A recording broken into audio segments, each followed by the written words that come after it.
Welcome to the Lowenstein Sandler podcast series. I'm Lynda Bennett, chair of the Insurance Recovery Group at Lowenstein Sandler. Before we begin, please take a moment to subscribe to our podcast series at lowenstein.com/podcast or find us on Amazon Music, Apple Podcasts, Audible, iHeartRadio, Spotify, SoundCloud, or YouTube. Now, let's take a listen. Welcome to Don't Take No for an Answer. I'm your host, Lynda Bennett, chair of the Insurance Recovery Group here at Lowenstein Sandler. And today, I'm very pleased to present a two-part series that we're going to do to discuss the D&O insurance market and what that's going to look like under the Trump 2.0 administration that has just begun.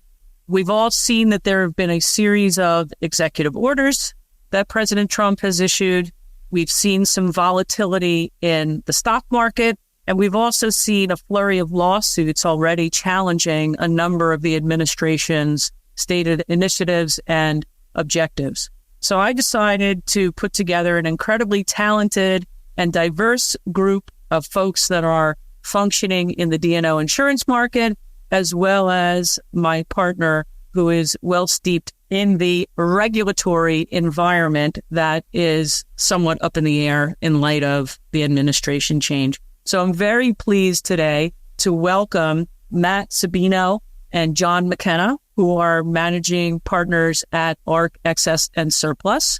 I'm also pleased to have with me today Justin Kudler, who is a senior vice president, senior claims counsel for ARC Excess and Surplus, and my partner, Scott Moss, who is co-chair of our investment management group here at Lowenstein. So, gentlemen, welcome to the show.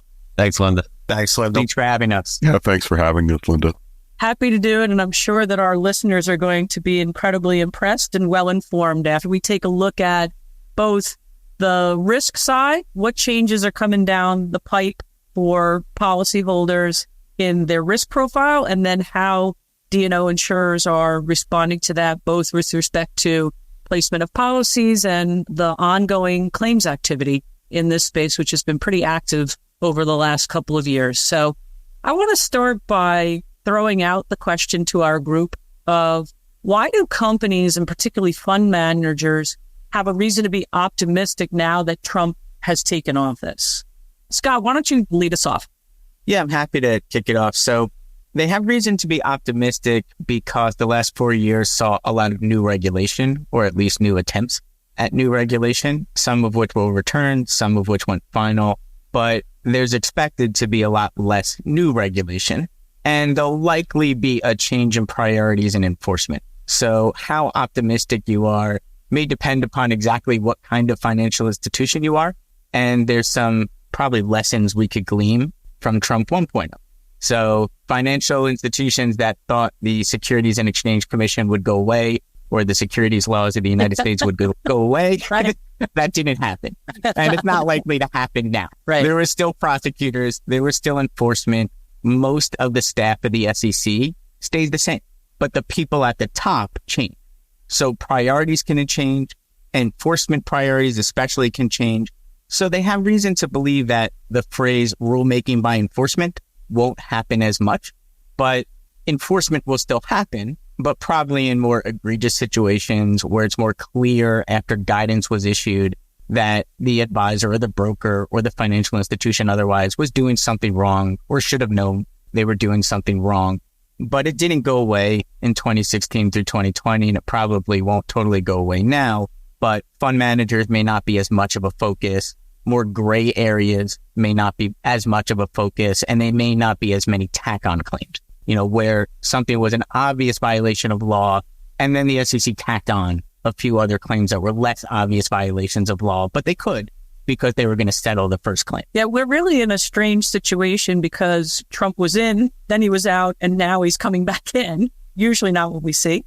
Are you seeing or hearing or feeling anything different in the messaging in the early days now of his second administration where you're going to see something quite different than what he did in his first 4 years, separate and apart from what Biden did? Is there anything that you're hearing in the early days here that makes you think he had some lessons learned or is going to pivot his focus in administration too? So in my world, it's actually been pretty organized. And I'd say actually one difference is in 2016, it was more unknown and less organized. And that may seem weird to some people to say because some of the executive orders could be argued weren't so organized or chaos ensued. But the acting chair of the SEC now is a known quantity. It was somebody that was already a commissioner. The person that was elected to be appointed, which will probably happen over the summer, again, a known person, a known former commissioner. So they're not appointees that have never run a government agency before, have never been in government before. So in that way, it's more organized and a little bit more, I don't want to say certain because there's plenty of uncertainty, but more known quantity. They've been in the SEC before. We've seen them before. They've spoken publicly before. We know what their priorities are. We know where they disagreed with Gensler, the prior chair. We know where they agreed with some of the things that the SEC did. So, Scott, you talked about certainty. Matt or John, that's music to the ears usually of the insurance industry. Are they buying it? Or what's the finger on the pulse of how underwriters are feeling about this administration change and some of the things that Scott just talked about? I'm sure from their viewpoint, they're almost viewing it almost as a certainty that there's going to be more favorable viewpoints towards corporations, right? And even like Scott had mentioned, you had known entities, known individuals that are going to be part of, Trump 2.0, right? From the SEC standpoint. You have people like Hester Pierce, who was the Republican commissioner. Some of his dissenting opinions that he's had in the last 4 years dealing with like investor protections not being outweighed by almost political agendas with regard to things like climate enforcement, things like that. The underwriters in the market is going to see that, and fund managers are going to see that, and they're going to know what they're dealing with. And obviously, Paul Atkins and his viewpoints on being a crypto-friendly kind of, individual and things like that. There is, I think, from the underwriting community, a viewpoint that the SEC rules going forward will prioritize, more investor protection, retail investor protection specifically. And so I think that's a known quality of Trump 2.0 in the SEC. John, are you seeing the same thing? And also, if you can comment on if there's a more positive feeling about certainty and less regulation, what's that going to translate into for policyholders as they're coming up, particularly in their renewals this year? Yeah, I do agree with Matt. The flip side of that is you still have a number of regulatory claims in the pipeline that these markets are still dealing with from the past, not even the past 4 years, sometimes going back 5 or 6 years on some of these matters, whether it was an FTC matter, antitrust, DOJ matter.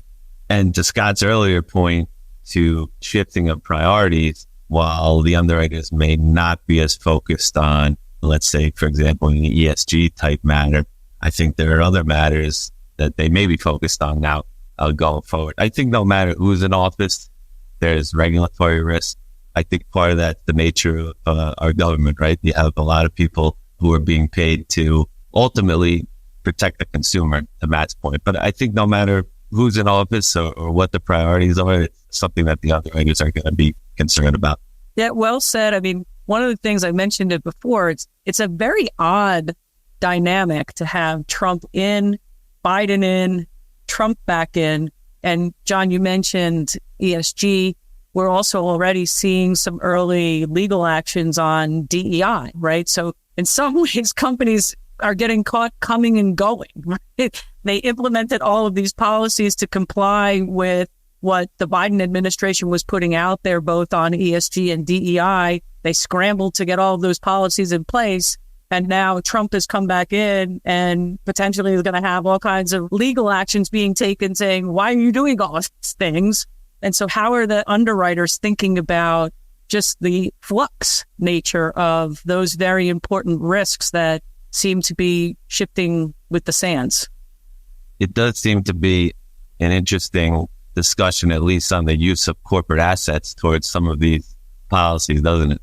I think it matters something to say us an owner. And I was going to say, you're seeing larger fund managers, asset managers like Northern Trust Asset Management just the other day, said that they were going to be withdrawing from an investor group that dealt with climate associated measures, right? I think from the underwriting community standpoint, honestly, you'll probably just see less questions related to ESG and DEI in underwriting meetings but there's still historical worries because how to deal with that historical investment approach, right? You can't just exit a market and just withdraw all capital from DEI or climate-focused types of initiatives because you obviously need to ultimately worry about investor returns. So the quick change and the jumping back and forth, something that underwriters are going to pay attention to. So it still comes down to an underwriting exposure because we deal with claims-made policies like John had referenced before, but it's going to be interesting to see how much of a mentality there is going to be going forward. And Scott, what are the funds to do when they were told do this and now are being told don't do this?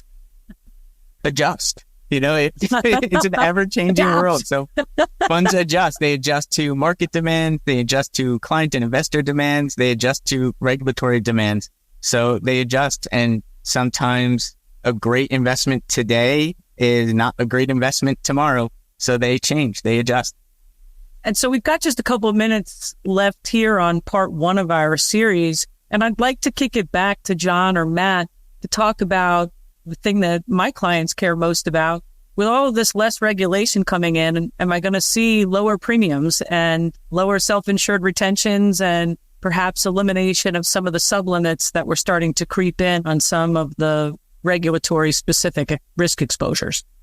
So I'll jump in real quick. I think at the end of the day, we're still dealing with the market, the insurance market that has a lot of excess capacity, right? We've seen, the softer market for the last, couple of years now being driven by excess capacity and carriers willing to put more capacity up and on a primary basis. And perhaps with the drawback and regulatory type of restrictions, more and more carriers are going to be willing to offer primary limits, right? Higher limits from a regulatory standpoint, pre-claim, look-back coverage, things like that, which, to be honest, looking at it from a microeconomic standpoint, supply demand, you have more supply, prices go down, right? So I just don't know how much further they can go because the claims are still there. That's the interesting thing about this whole, life cycle that we're dealing with in terms of the D&O market is that litigation is there. So it's going to be interesting to see. Well, we lawyers have to make money some way, Matt. We got to eat. Come on now. Yeah. Go ahead, John. The interesting part about the regulatory coverage is it's so different for industry, right? And for a public versus a private company. So for asset managers, it's pretty straightforward. Asset managers and funds, it's a blended policy. I would argue probably some of the broadest coverage is found in those policies. For a broker dealer or a bank, very different, right? In terms of E&O versus D&O and the availability of the coverage. Public company, more limited in regulatory coverage, at least to the entity, right? But I would say one thing that seems to come up every 6 or 7 years is the topic of entity coverage for regulatory matters sometimes. And can you get that on a look back basis, right? So if you do have a subsequent securities class action or derivative matter, can you get some of those costs covered? For a private company, I think it's something that is readily available and really should always be looked at. To me, it's the major exposure for a private company, especially one that's closely held. Great point. And Justin and I are chomping at the bit. And next time, when we come back to continue our conversation, we'll get into the claims. And I also want to just touch on, Matt, you mentioned it before, crypto. Let's talk a little bit about trade, some of the trade policies that Trump has put out there, and also the reemergence of SPAC deals. Again, we'll touch on that. But thank you all very much for joining us. As I mentioned at the top, we've got lots of juicy topics to cover. I think we've hit on some really important risks and some of the changes that we may see coming. And when we come on back next time, we'll talk about those couple of topics. And then Justin is going to tell us how to get the carriers to show me the money to get coverage for all these claims that are already out there and those that are going to be coming down the chute again. So thank you for joining me, and we'll have you come on back for part 2 of this. Thank you for listening to today's episode. Please subscribe to our podcast series at lowenstein.com/podcast, or find us on Amazon Music, Apple Podcasts, Audible, iHeartRadio, Spotify, SoundCloud, or YouTube. Lowenstein Sandler podcast series is presented by Lowenstein Sandler and cannot be copied or rebroadcast without consent. The information provided is intended for a general audience and is not legal advice or a substitute for the advice of counsel. Prior results do not guarantee a similar outcome. Content reflects the personal views and opinions of the participants. No attorney-client relationship is being created by this podcast, and all rights are reserved.